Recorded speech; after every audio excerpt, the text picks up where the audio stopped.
sorry.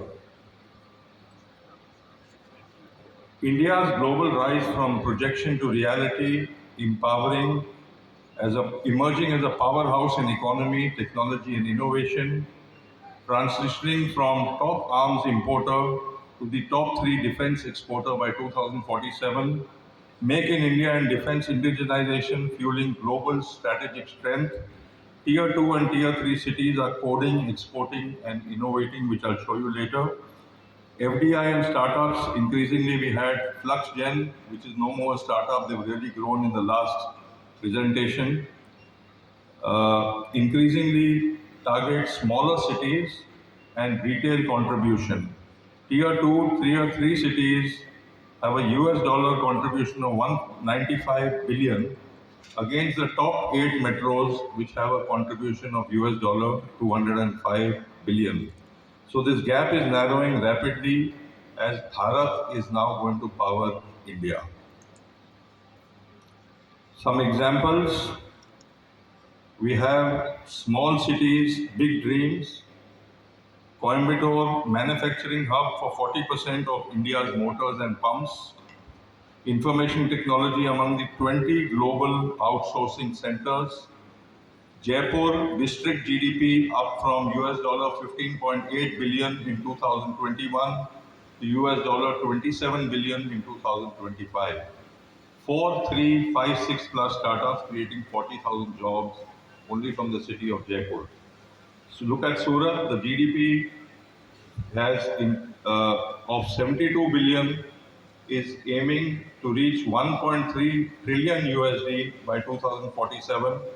Exports 80 to 90% of world's rough diamonds processed right in Surat. Look at Indore, which is now the cleanest city in India. They have got the award for 2 consecutive years. District GDP has increased from 8.4 US dollar billion in 2021 to 14 billion targeted by 2025. Exports are up 12% year on year from 2.4 billion into only in 23-24. India is coding its way to global leadership. Artificial intelligence we spoke about in the last presentations. India's passport to global leadership. Defense artificial intelligence success. All 400 enemy drones and missiles neutralized in a few days. Not even one reached Indian soil. Defense production 1.27 lakh crores, 174% increase since 2014-15. Exports 21,080 crores to 100 plus countries. ISRO to launch 50 artificial intelligence powered satellites in the next 5 years. AI application, defense, aerospace, IT, robotics, big data, analytics, spacecrafts.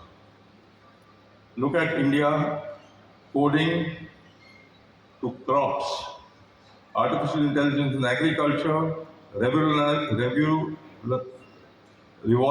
improving Indian architecture, drones, GPS systems, sensors, monitoring soil, predicting yield and prices. Automated farm machinery increasing efficiency. However, current reality is that 86% small marginal farmers have limited access to AI access. Census of 2015-16 now improving. Only 24% only 24% rural households access internet. 44% workforce of India is still in agriculture. It contributes 16% of our GDP. Our share in the world food grain exports from 3.38% in 2010 has increased to 7.79% in 2022 as per the UN Farm Trade Statistics. India is nurturing young minds, reaching excellence. We have the youngest population in the world, which is an asset to us. Also, when our population increases, the problem is our water supply is not increasing. We have to do something about water together. So we have a legacy of educational excellence, IIT, IIM, IICS, Indian Institute of Science, BITS, DPS, Jawaharlal Nehru University, Banaras University, NIT are all shaping global achievers now. You don't need to go to US to study. You get everything here right now. We have NAC, plus UGC Category 1 autonomy, ABET accredited engineering programs, top rank institutions under NRIF for excellence in pharmacy. We have the NMIMS Bangalore, ranked 10th in South India by Times B School. India is a rising space power. NAV-IC, Navigation with Indian Constellation, India's indigenous GPS system powering precision and progress. 25 million smart plus smartphones are already NAC-IC enabled, mandatory for all new smartphones from 2025 onwards. We have saved 1 lakh lives during cyclone Biparjoy in 2023, supports land mapping, crop surveillance and logistics, 30 lakh plus vehicles equipped with NAC IC already tracking devices.